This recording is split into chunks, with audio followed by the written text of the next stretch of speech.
Hello les frabidingues. Bonjour à tous. Alors ça fait longtemps, je vais vous emmener en balade.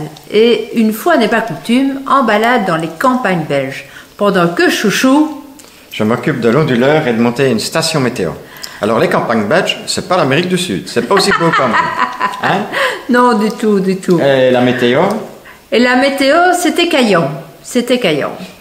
Alors, le saviez-vous? Dans les vidéos, dans le descriptif de YouTube, il y a un descriptif sous la vidéo. Alors, savez-vous comment faire pour aller voir ce qu'il en est à propos de ce descriptif? Il suffit de cliquer sur un lien qui s'appelle Afficher plus. Voilà. Parce que dans ce descriptif que je me casse la tête à faire, eh bien, il y a souvent des liens pour ceci et cela. Et notamment, je vais mettre le lien de la station qu'on a placée. C'est une station isolée, je pense. On n'est pas sponsorisé. Mais on trouve qu'elle est pas mal, ça va bien. Hein, on est satisfait. Elle est précise et tout. Donc, on se retrouve en fin de vidéo pour les courageux qui auront été jusqu'au tuto final du placement de cette station. Voilà. À tout de suite. Et, oui, je peux encore parler? Oui. Non, tantôt. Je peux rien dire? Non, si. Non, mais ce qui arrive souvent, c'est qu'on met des trucs, on donne la marque et tout ça, mais on n'est pas sponsorisé. Non. On trouve que c'est bien, donc voilà. Oui. Comme ça, vous n'avez même pas à chercher. Même pas à chercher, vous avez le lien direct. Et quand c'est pas bien, on ne dit pas la marque. On renvoie sur Amazon. Oui. Allez, on se retrouve en fin de vidéo. À tout de suite. Ciao. Alors, je voulais ajouter, en fait, vous savez que normalement, le gagnant était Alain Laquerie qui avait trouvé qui était le plus proche pour la OT Nano. Cependant, comme il est en voyage et qu'il n'a pas du tout sa date de retour, il m'a proposé de passer la OT à la personne la plus proche juste après lui. Alors, on avait deux ex-aequo. Donc, je demande à Yvonne de se manifester très rapidement. Et si Yvonne ne se manifeste pas, également à Arlette, ce sera entre Yvonne et Arlette. Yvonne avait proposé 549, Arlette a proposé 543. Elles sont à ex-aequo, donc puisque le poids exact était de 546 grammes. Cependant, Yvonne avait répondu en premier, avait annoncé son poids en premier. C'est pour ça qu'on privilégiera Yvonne, j'y arriverai, si jamais elle se manifeste. Bon, donc, tout ça pour vous dire, Yvonne ou Arlette, manifestez-vous et et comme ça on pourra enfin envoyer la OT Nano. Voilà, ça y est, j'ai fini. À vous la vidéo. Coucou les frabidingues, j'espère que vous allez bien aujourd'hui. Et eh bien, une fois n'est pas coutume, je m'en vais toute seule promener. Ici dans les environs de la région namuroise. En fait, si vous voulez, il y a régulièrement des marches ADEPS, comme on appelle ça, qui sont organisées. Alors, il y a différents parcours, 5 km, 10 km et même 20 km. Donc, je vais vous emmener et vous allez voir à quoi ça ressemble, cette petite marche.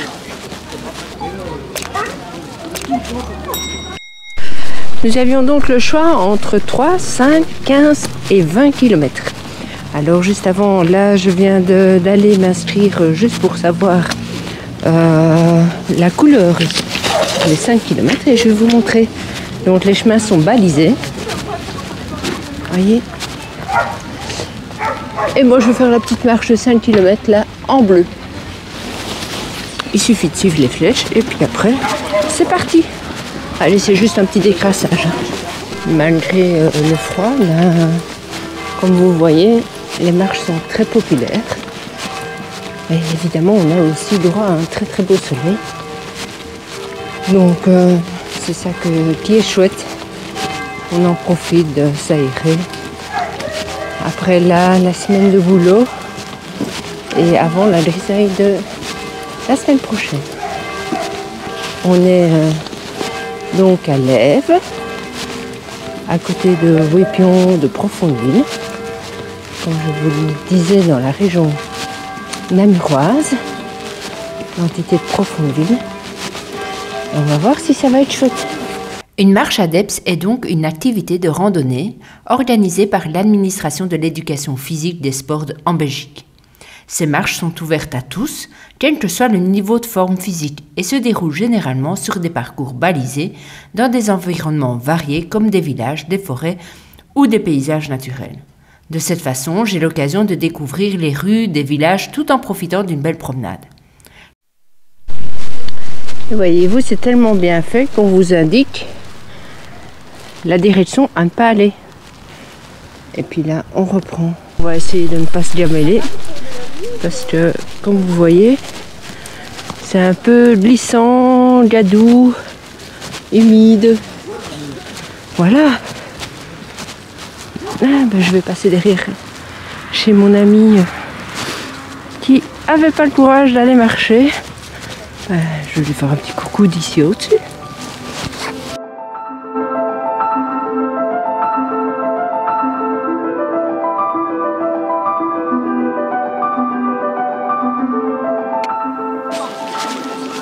Et donc ici c'est la croisée des chemins. Ceux qui ont fait les plus grandes boucles viennent nous rejoindre. Ça doit être les 10 km. Et on se retrouve tous ici, dans les campagnes. Il y a du vent, hein, ça souffle. C'est frais.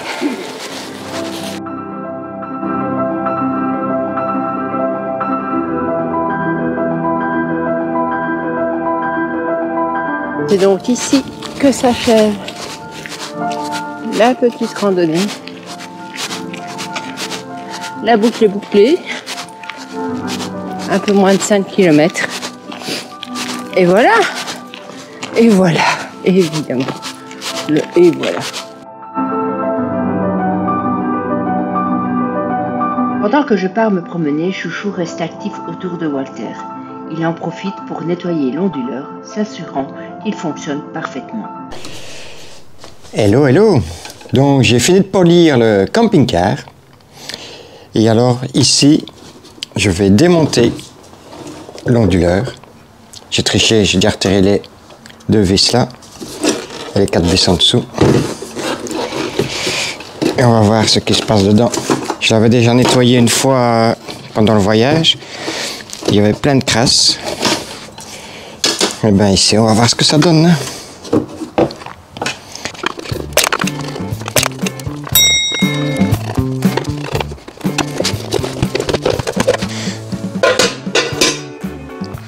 Eh bien, je vais vous montrer. Ouais, il y a un peu de poussière, ça va. Ah, le ventilateur, je ne sais pas si vous voyez, il est quand même fort sale. Eh bien, on va donner un coup de soufflette là-dessus. Alors, je prends la caméra. Par contre, je remarque qu'il y a beaucoup de fusibles de 40 ampères dedans. C'est dingue.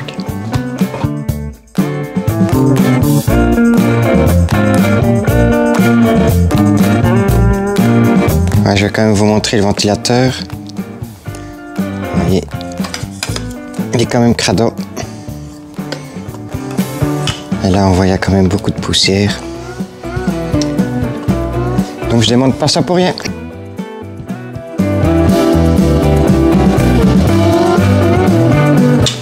Oui, ben c'est de la poussière de l'Uruguay encore. Donc, ça ne part pas en soufflant, ça colle. Là, on va le faire à la main.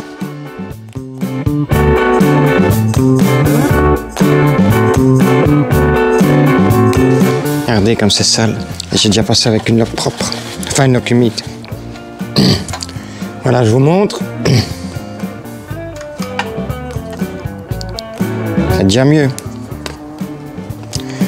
Bien voilà, il n'y a plus qu'à remonter et le remettre dans le véhicule. Alors ça va dans quel sens? Comme ça ou comme ça? On s'en fout. Je vais tout remonter. Je ne vais pas vous filmer ça. Si? Non, il n'y a pas besoin. Parce que moi, pendant que je filme, ben, j'ai pas de musique. Puis je le remettrai dans le véhicule, encore une chose de faite. Une fois cette tâche terminée, il s'occupera de placer la station météo afin de garantir que tout soit prêt pour suivre les conditions climatiques. Ainsi, même en mon absence, Chouchou veille à ce que tout soit en ordre et opérationnel. Eh bien, encore un petit tuto. On a acheté une station météo. Je vous montre. Vous voyez, qui est pas mal. Et donc, il y a 3 capteurs par un système Bluetooth. Je ne sais pas comment ça marche. Enfin, il n'y a pas de fil. Et alors, où la mettre? Vous voyez? Voilà. Ça n'ira pas trop pour la fixer. Il n'y a rien pour la fixer, c'est juste un crochet. Ça n'ira pas. Donc, j'ai pas de place. Mais alors, j'ai trouvé un bel endroit. Ici. Qu'est-ce que vous en pensez? Mais encore faut-il la fixer. Et c'est juste une vis. Donc, comme je viens de dire, ça n'ira pas. Et j'ai trouvé une solution. Je vais vous montrer. J'ai fait une petite plaque en alu que je vais fixer là. Vous voyez? Et je vais mettre des scratchs. Et ce sera impeccable. Allez, je vais fixer ça et je vais vous montrer. Pour fixer cette plaque, Chouchou prend le temps de mesurer soigneusement afin de s'assurer qu'elle soit bien centrée. Il vérifie plusieurs fois l'emplacement idéal pour garantir un résultat esthétique et fonctionnel.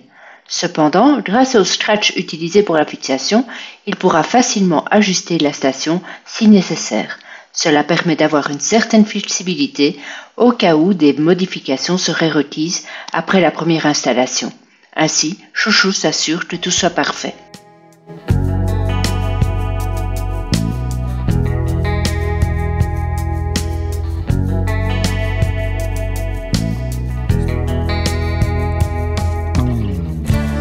Il n'y a plus qu'à forer des clous de 5.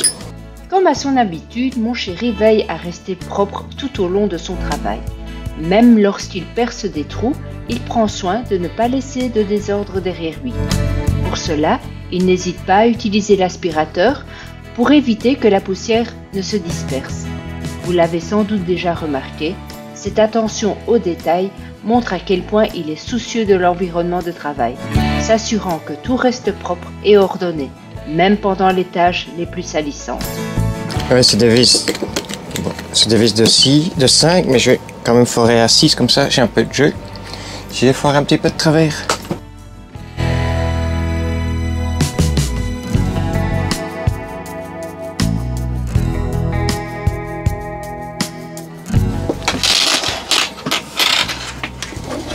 Bien sûr, j'avais regardé, il n'y avait rien derrière, absolument rien.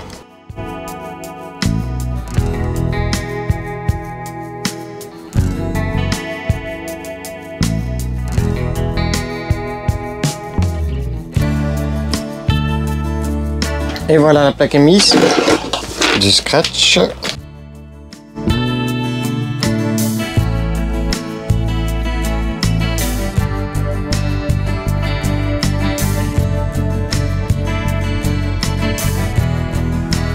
Et voilà, un petit tuto encore. Qu'est-ce que vous en pensez? C'est pas beau ça? Donc il y a 21 degrés dans la maison, 15 dans le garage, 18 dans le camping-car. Encore un petit tuto réalisé par Francis. Je vous montre les détecteurs, les sondes du moins. Vous voyez, c'est ça les sondes. Donc la température sur la sonde doit être la même que sur l'écran. J'ai 18,7 sur la sonde et 18,6, donc c'est bon, il y a une dizaine de différence. C'est une station qui a coûté 60-65 €. Maintenant, il ne restera plus qu'à trouver des endroits pour mettre les 3 sondes. J'aimerais bien mettre une à l'intérieur, bien sûr, une dehors et une dans la soute. La soute à l'intérieur, ça va aller, dehors, je ne sais pas encore où. Alors, comme demandé par la réalisatrice de vos belles vidéos, de nos belles vidéos, de ces belles vidéos, je vais vous montrer où se trouvent les 3 capteurs de température. Voilà le premier capteur dans le camping-car qui indique 17,7 degrés. C'est une belle température. Alors on va dehors. Je vais vous montrer le deuxième. Il y a du soleil mais il fait froid. Le deuxième se trouve ici. C'est près du moteur, mais la chaleur du moteur ne l'influence pas parce qu'on a roulé Et on a essayé. Et alors, le troisième dans la soute. Et hop. Voilà, celui-là indique 10 degrés dans la soute. Voilà. T'es content, ma louloute? J'ai fait la vidéo que tu voulais? T'as vu, j'ai pas oublié. Yep. Nous revoici. Ben, j'espère que vous avez bien profité de cet instant nature et des astuces bricolage de mon chéri. Mais finalement, pourquoi est-ce que tu as mis cette station météo? Oh, par curiosité. Ah oui, juste comme ça. Oui, c'est bien Parce d'avoir que la température. quand on a froid, on sait bien qu'on a froid finalement. Hein. Quand ça ne fonctionne pas à l'intérieur, ça ne fonctionne pas. Et comme ça, on teste un petit peu le JP Heater pour voir si la température correspond. Oui. Et on fera un retour d'expérience dans quelques temps, parce qu'il y a quand même des petits trucs. Oui. Le chauffage n'est pas parfait, mais on s'en accommode très bien et ça fonctionne mieux que le Truma. Et le Truma, ben, ça fait combien de temps qu'on n'a pas de nouvelles? Plus de 2 mois? 6 semaines, hein, au moins, oui, il y a une 7e semaine. D'abord, ils avaient dit entre 4 et 6 semaines, et maintenant, ils disent 8 à 10 semaines. Voilà. À 12? 8 à 12. 8 à 12 semaines pour avoir des nouvelles. On est à 8. Ah oui, on est à 8. Oui. Et alors, on vous fera la publicité oui, vas-y. négative de l'endroit où on l'a acheté. N'achetez jamais rien là. Parce que même pour des pièces de frigo, ça fait 8 semaines qu'on attend aussi. Juste une grille et une petite pièce en plastique. Il n'y a rien qui suit. C'est chaque fois la même chose. Chez eux, c'est 2 à 3 mois. Bon, c'est Oberlinks. Si jamais, n'achetez pas là. Ouais. Ouais, pour les sauf si vous n'avez pas besoin de garantie. Quoi, oui, voilà, s'il n'y a pas, si c'est de l'achat sans suivi, on s'en fout. Si c'est des vis, c'est bon, quoi. Oui. Ou des clous. On se retrouve bientôt dans une vidéo dont on ne sait pas quoi. À mon avis, c'est un moment de partage. On vous en dit pas plus, soyez fidèles et à bientôt. Salut. Salut. Bye.